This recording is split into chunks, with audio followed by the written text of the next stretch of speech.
गुरु जी शुक्राना, गुरु जी अनंतम शुक्राना हमारे गुरु जी महाराज का। ओम नमः शिवाय, शिव जी सदा सहाय। ओम नमः शिवाय, गुरु जी सदा सहाय। शुक्राना, अनंतम शुक्राना मेरा महाशिव, मेरा पूर्ण गुरु, जो हमें अपने आशीर्वाद की छाया में अपने ब्लेसिंग्स से किस तरीके से प्रोटेक्ट कर रहे हैं, बस वही बहुत है। चाहे इन आँखों से देख पाएं या ना देख पाएं, लेकिन इतना ज़रूर है कि वो कोई भी कष्ट हमें होने ही नहीं देते।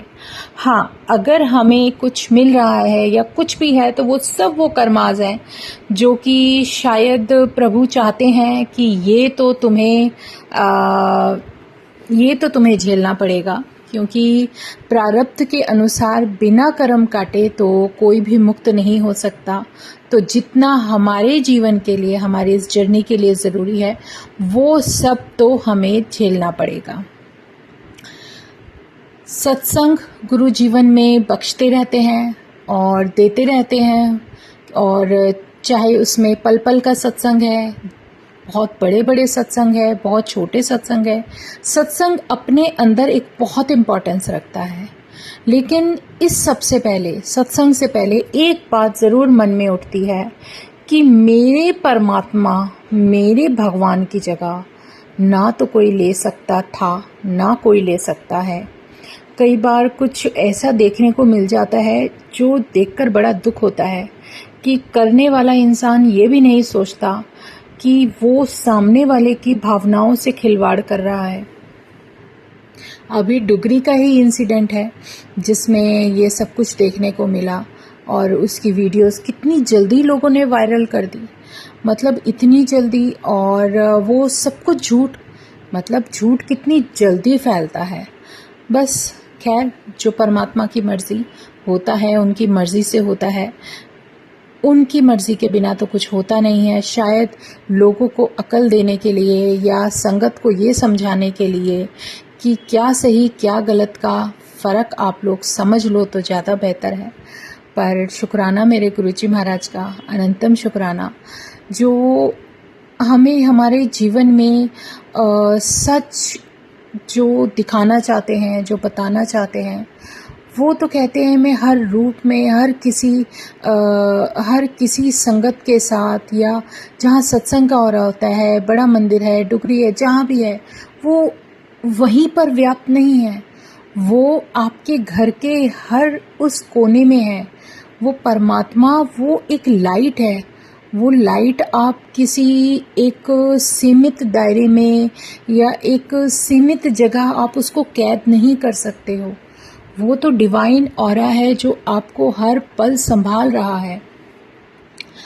क्या सोचते हैं लोग कि गुरुजी खुद ही कहीं भी कैसे भी, चलो वो दर्शन देते हैं, रूप बदल कर देते हैं, लेकिन क्या आप उन्हें एक ही इंसान का रूप मानते चले आ रहे थे? उनके पास जितनी शक्तियाँ थी ना, जो एक भगवान के पास होती हैं, वो शक्तियाँ हैं। वो अपनी जगह बैठे बैठे कब कहाँ क्या क्या चीज़ पलट देते हैं, क्या समय अपने अनुसार निकाल देते हैं, ये कोई समझ ही नहीं सकता। उनकी लीला अंतर्यामी है, उनकी करनी कोई नहीं समझ सकता। वो आपके इतने जन्मों का कच्चा चिट्ठा जानते हैं, पीछे से, जब से ये अर्थ चली आ रही है तब से। पता नहीं हमारे जैसे कितने लोगों की फाइलें, कितने लोगों की अर्थ पे अब तक वो कल्याण कर चुके हैं, फाइलें खुल चुकी हैं, किसको क्या देना है, कैसे बख्शना है, सब उस महाराज की कृपा से, उनकी मर्जी से हो रहा है। और उसके बाद तुमने उस भगवान को एक ऐसा खिलौना मान लिया कि तुम कोई भी इंसान नॉर्मल आकर उसका रूप उसके जैसा दिखने की कोशिश करके और उसी तरीके से अपने आप को मतलब इस तरीके से लोगों के सामने प्रेफर करते हैं कि देखो मैं गुरु बन गया। वो तो एक डिवाइन शक्ति रही है। वो चाहे तो कभी भी किसी भी रूप में कैसे भी तुम्हारे साथ, किसी भी इंसान के अंदर से अपने शब्द बोल सकते हैं। वो भगवान है, उस भगवान का कोई आकार नहीं है। वो किसी भी तरीके से कैसे भी आ सकते हैं, किसी भी ज़रिए से आ सकते हैं। तुम्हें किससे मिलाना है, किससे बात करनी है, किस समय तुम कहाँ पर होंगे, ये उस परमात्मा की मर्जी तय करती है। हमारी सोच भी वहाँ तक नहीं जा सकती। लेकिन एक बात तो तय है कि मेरे परमात्मा की जगह ना आज तक कभी किसी ने ली थी और ना ही कोई ले सकता है। शुक्राना है मेरे परम पिता का, मेरे परमात्मा का, जिसने हमें इस कदर अपने चरणों से जोड़ा है, अपनी उस डिवाइन लाइट के आशीर्वाद में, उस ब्लेसिंग में हमें जोड़ने का, हमारी सोल को इतनी इम्पोर्टेंस तो दी कि हम लोग उनके चरणों के दर्शन कर सकें और उस चरण में ही हमारा जीवन ब्लेस होता है। उन चरणों में जाकर हम अपने आप को धन्य समझते हैं। जिसको नहीं मानते ना गुरुजी कि ये मेरे यहाँ तक ना आए, तो वो वहाँ तक पहुँच भी नहीं सकता। ये कोई बहुत बड़ी बात नहीं है कि आप सोचो कि कोई भी कभी भी कैसे भी वहाँ उनके दर्शन पा लेगा। नहीं, आपकी सोच अच्छी होनी चाहिए। आपकी जो सोल है वो उस तरीके से जो किसी का बुरा नहीं करती, अपने कार्य पूरे करती है, अपने मन में विचार बुरे नहीं आने देती, या गुरु को ये पता है कि इस सोल का टाइम आ गया है, इसको अब मैंने हर तरीके से ब्लेस करना है, तो वो तो वहाँ जाएगी ही जाएगी। कर्म तो इंसान को अपने काटने ही पड़ते हैं। भगवान भी नहीं बचे, क्योंकि उन्होंने भी इंसानी शरीर लेकर ही इस धरती पर जन्म लिया। जितने भी अवतार ले लोगे, हर अवतार ने अपनी गरिमा दिखाई है। हर अवतार ने एक ऐसी हमारे लिए एक ऐसी सीख पेश करी है कि इंसान को सीखने के लिए बहुत कुछ मिले। चाहे भगवान कृष्ण है, चाहे भगवान राम है, कोई भी है, लेकिन उनको हमारे जीवन में किस तरीके से हमें जीना है वो सिखाने के लिए, अपने आप को एक प्रेरणा स्रोत देने के लिए उस जन्म में आकर एक तो हमें सीख देनी, हमारे जीवन को जीने का तरीका सिखाना, और दूसरा उन सब जो सोल्स शायद एक उस एज पे थी, एक उस समय में थी, जिनसे हम लोगों को मुक्ति दिलानी थी। उनकी प्रवृत्ति राक्षस प्रवृत्ति थी।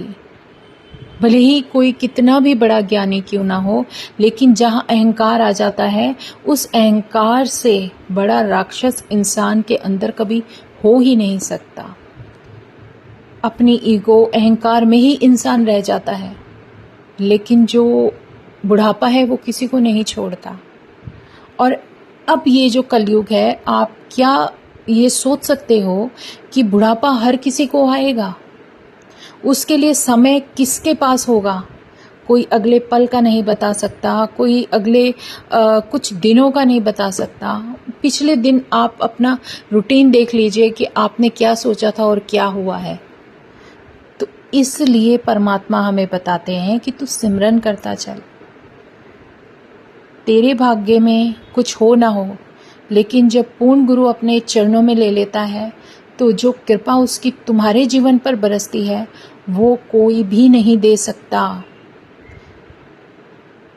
उसकी जो लिखावट है ना, जो लेखनी हमारा गुरु लिखता है, उसे पत्थर की लकीर मानो। वो जो उसने बख्श दिया वो बख्श दिया। उसके इस नाम के सहारे तुम कहाँ से कहाँ पार उतर जाओगे। ये तो हमारा भाग्य इतना बलवान है, इतना अच्छा है कि कलयुग में इतनी आसानी से हमें हमारा महाशिव इतने प्यारे रूप में मिल गया कि उस शक्ति ने हमें संभाला। उस आदि शक्ति ने, उस डिवाइन एनर्जी ने जब हमें इतना ब्लेस किया है कि हम अपने जीवन में आगे बढ़ सकें, तो उससे बेहतरीन कुछ हो ही नहीं सकता।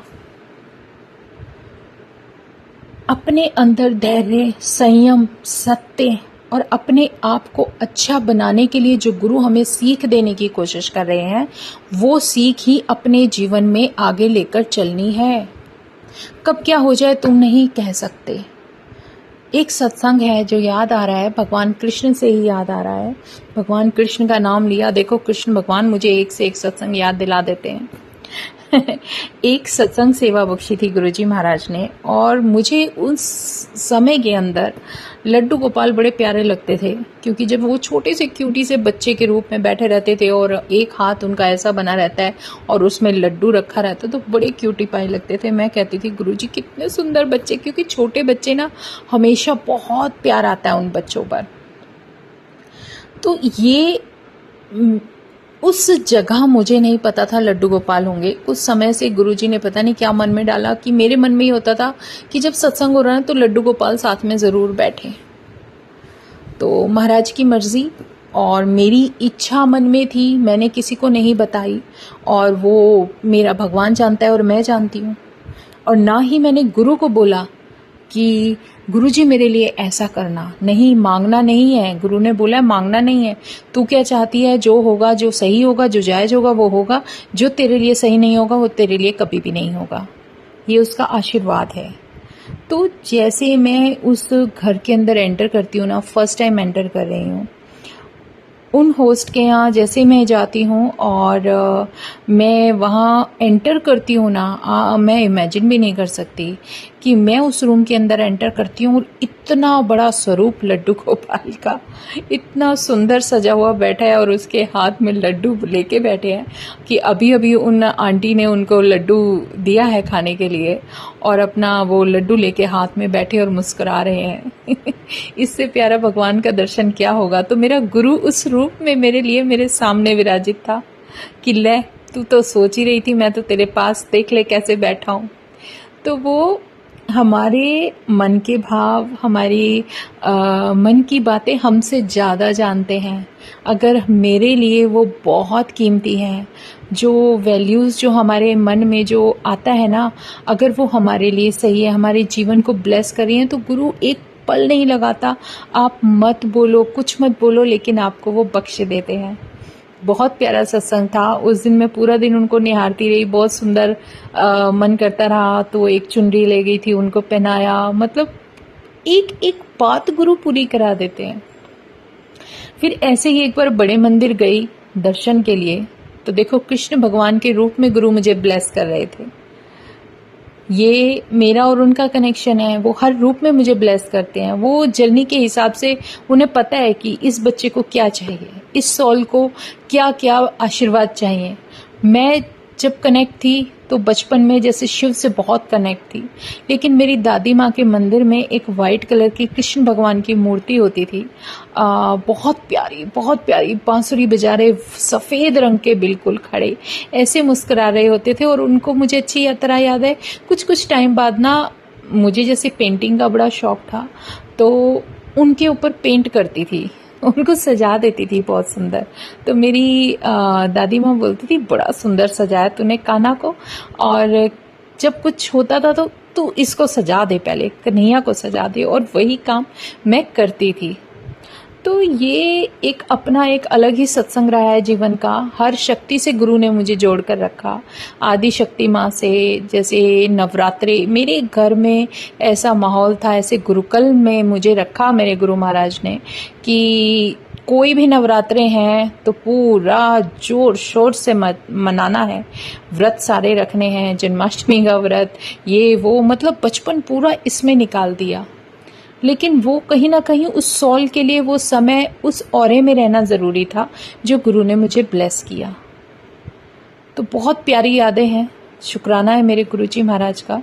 और अब जो है, अब इस समय मैं बड़े मंदिर जाती हूँ और बहुत खुश मन में, मुझे कुछ नहीं पता मेरे साथ क्या होना है, मैं बस में जा रही हूँ, कहाँ से जा रही हूँ, जैसे जो कन्वेंस मुझे उस समय के अनुसार मिल जाए, जिसका साथ गुरु बख्श दे, उस तरीके से चलते रहो। बस में जा रही हूँ, मन कर रहा है, और सारी संगत देखो, जो बस वहाँ पे जा रही है वो पब्लिक है, कोई प्राइवेट नहीं है, लेकिन उस बस के अंदर भी सारी संगत गुरु की बैठी हुई मिल रही है। वहाँ हम बुके खरीदते हैं कृष्ण भगवान के लिए, और जब बुके खरीद रही हूँ ना, तो मैं मन में ये भी सोच रही हूँ कि जब मैं बड़े मंदिर जाती हूँ ना, तो वो ना बाहर ही रखवा लेते हैं। मैं कहा यार गुरु के चरणों में तो रख ही नहीं पाते, अंदर तक तो लेके ही नहीं जा पाते। फिर भी बुके लिया, उस बस में बैठे हैं, मन करा, एक पापड़ वाले अंकल खड़े थे सामने, उनको बोलते हैं कि अंकल जैसे पापड़ बेचते हैं, तो बस में जितनी थी गुरु संगत थी, मन में आया, मैं कहा अंकल इन सबको भी पापड़ दे दो। कुछ संगत ने खुद परचेज करके कुछ संगत को दिया, फिर कुछ का हम लोगों ने दे दिया। तो ऐसे करके एंजॉय करते हुए, उनके सत्संग सुनाते हुए, उनके भजन गाते हुए इस तरीके से चले गए उस बस में कि वो याद आज तक है। तो वो गुरु महाराज की प्लानिंग होती है, जहाँ उन्हें अपनी संगत को लेके जाना है ना, वो एक अलग ही ओरा बना देते हैं, इतना प्यारा दर्शन बना देते हैं कि तुम किसी टेंशन, हर चिंता से, हर परेशानी से दूर हो जाते हो उस समय के लिए। और जब बड़े मंदिर पहुंचती हूँ तो हम सब, जितनी भी संगत थी, सबके हाथ में एक एक बुके एक एक बुके। वो छोटा बच्चा बेच रहा था बस में, जब स्टॉप पे हम खड़े थे, उसने कहा मैं आंटी 50-50 के लगा दूंगा, ले लो जितने बुके हैं। और उन 2 बच्चों के बुके सबने खरीद लिए। और एक बुके खरीदा मेरे साथ वाली संगत ने, हम लोगों का सेम। तो गुरुजी महाराज कब क्या करते हैं हमें नहीं पता, लेकिन जैसे हम निकलते हैं ना, वहां से बस से उतरकर जब मैं बड़े मंदिर की तरफ, जो गेट से जोड़ा घर होता है वहां से सबमिट कराकर जब वॉकिंग डिस्टेंस कर रही हूँ, तो मेरे साथ ऑटोमेटिकली एक संगत आंटी आकर खड़ी हो जाती है, जिनके हाथ में लड्डू गोपाल होते हैं। मैं देख के हैरान, मैंने कहा वाह गुरुजी। गुरुजी मुझे कह रहे तू पूरा का पूरा बुके उस पे रख दे, मतलब कान्हा को दे दे। और मैं पूरा बुके ना दे के ना, मैं कहा ये सारे अगर दूंगी तो सारा का सारा तो बाहर ही रह जाना है, तो गुरुजी आपके नाम का तो मैं लेकर आई हूँ, ऐसा कैसे हो सकता है। लेकिन वो कन्फ्यूजन ना गुरु दूर करा रहे हैं कि मैं इस रूप में भी हूँ, मैं उस रूप में भी हूँ, तुम मुझे अलग मत नापो, मैं हर रूप में एक ही शक्ति हूँ। वो उन्होंने हर बार समझाया, लेकिन बुद्धि हमारी ऐसी होनी है। मैंने उसमें से एक रोज़ निकाला और उन आंटी के सामने मैं कहा आंटी एक कान्हा जी को दे दीजिए। तो वो बड़ी खुश हुई, बहुत खुश हुई, और मैंने वो रोज़ जो थे वो लड्डू गोपाल की वहाँ रख दिए। तो मैं कहा बुके होगा तो ये अंदर नहीं जाएगा, रोज़ सिंगल निकाल कर दूंगी तो ये ज़रूर कान्हा के पास ही रहेगा। तो बहुत सुंदर लगा, बहुत प्यारे थे, बहुत सुंदर सजा के वो उनको लेकर आए थे अपने हाथ में ना, और दर्शन के लिए जा रही थी। उससे भी बड़ी बात ये कि जब ये सब हो गया, तो जब ये सब हो जाता है ना, तो मैं थोड़ा सा 10-12 कदम ही आगे चलती हूँ कि उस कदम के चलने के पीछे से वो मुझे आवाज़ लगाती है आंटी रुकिए। मैं कहा हाँ जी। कहने लगी रुको। उन्होंने कान्हा के चरणों में से एक ब्राउनी निकाल कर मुझे मेरे हाथ में दी और कहने लगे ये कान्हा का प्रसाद है। मैं कहा वाह जय गुरु जी, उन्होंने तो पहले के पहले ही मुझे ब्लेस करा दिया, प्रसाद दे दिया बाहर भी। मैं कहा आज तो मेरी डबल पार्टी है, कान्हा के रूप में भी तुमने मुझे केक दिया है और अंदर भी जाके मुझे लंगर प्रसाद मिलेगा। तो उनकी लीला वही जाने, हम कुछ नहीं समझ सकते।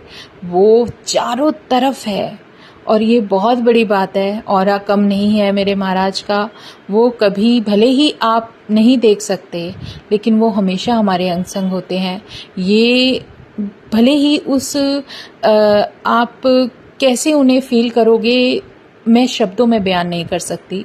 तो जैसे मैं चल रही हूँ और जिस कलर का ड्रेस मैंने पहना है उसी कलर का ड्रेस गुरुजी ने वेयर किया है और वो मेरे साथ साथ चल रहे हैं। ये उन्होंने अपने चोले की झलक दिखा दी, अपने चरणों की झलक दिखा दी और अपना एक एहसास दे दिया कि देख मैं तेरे नाल हूँ, क्योंकि मैं उन्हें याद कर रही थी, सिमरन कर रही थी कि गुरुजी हमेशा मेरे साथ रहना।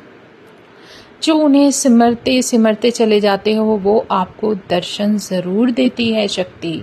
ऐसा हो ही नहीं सकता कि वो तुम्हारे दिल की निकली आवाज़ सुने ही ना। ये बहुत पॉजिटिव एनर्जी है, बहुत ज़्यादा। और जब वहाँ से दर्शन करके हम निकलते हैं, वहाँ से दर्शन करके निकलते हैं और फिर वहाँ से हमें इतना अच्छा लंगर प्रसाद मिलता है, तो ये हमारी किस्मत है कि हम वहाँ जाकर ब्लेस हो रहे हैं। वो घर में आ गए, घर में हमें ब्लेस करे। हर जगह भगवान के लिए तो कोई जगह सीमित है ही नहीं। तो शुक्राना है मेरे गुरुजी महाराज का, अनंतम शुक्राना। मुझे अच्छी तरह से याद है, इससे पहले कुछ समय पहले, अब गुरुजी याद दिला रहे हैं तो मैं होल्ड नहीं कर सकती। महाराज ने, मेरी एक संगत फ्रेंड थी, तो उस समय ना बड़े मंदिर पे ना ऊपर ओमकार का पंजाबी में कुछ लिखा हुआ फ्लैग लगा रहता था। तो उसने मुझसे पूछा कि ये जो है ओमकार का जो फ्लैग लगा हुआ है, ये ओमकार का फ्लैग तो गुरुद्वारे पे होता है, पंजाबियों का होता है, ये यहाँ क्यों लगा है? तो एक तरफ ओम था और एक तरफ ओमकार था। तो मैंने उसको बोला, मैंने कहा, वो मेरी फ्रेंड थी काफ़ी और मैं ही उसको वहाँ मंदिर ले गई थी, तो गुरुजी ने मुझे ज़रिया बनाया उसको लेकर जाने का। तो मैंने उसे बोला कि ऐसी कोई बात नहीं है, ये सब शक्तियाँ एक ही है और सबसे बड़ी शक्ति ओमकार ही होती है। और ये जो फ्लैग है, इस पे दर्शन दोनों तरीके के मिल रहे हैं कि उनके लिए भगवान में आप फ़र्क मत करो, वो एक ही शक्ति है, ओमकार भी और ओम भी। और यकीन मानोगे, कुछ दिन बाद जब मैं दोबारा दर्शन के लिए गई तो वहाँ वो फ्लैग ही नहीं था दूसरा फ्लैग था तो गुरुजी कुछ भी कर सकते हैं, उनकी लीला अंतर्यामी है, हम अपने शब्दों में भी बयान नहीं कर सकते। और देखो, गुरुजी ने मेरी फ्रेंड की बेटी को इतना अच्छा वर दिला दिया, उसकी बहुत अच्छी जगह शादी करा दी और बहुत ही अच्छा सब कुछ करा दिया और फटाफट करा दिया, जो उसने भी नहीं सोचा था कि इतनी जल्दी सब कुछ हो जाएगा। तो गुरु महाराज की जो हमारे परमात्मा है, उनकी आप करनी समझ जाओ, ये आप सोच ही नहीं सकते। बस शुक्राने करो और अपने जीवन में आगे बढ़ो। इससे प्यारा रास्ता परमात्मा कोई दिखा ही नहीं सकता। उसको याद करते रहो, उसका सिमरन करते रहो, इससे प्यारा और कोई औरा आपको कहीं मिलेगा ही नहीं। लेकिन जो वो जीवन में हमें सिखा रहे हैं ना, तो उसको धीरे धीरे सीखना भी है। शुक्राना है गुरुजी महाराज का, अनंतम शुक्राना। जितने शुक्राने करूं उतने ही कम है। तो जय गुरुजी, जय गुरुजी, शुक्राना गुरुजी। ओम नमः शिवाय, शिवजी सदा सहाय। ओम नमः शिवाय, गुरुजी सदा सहाय। शुक्राना, अनंतम शुक्राना।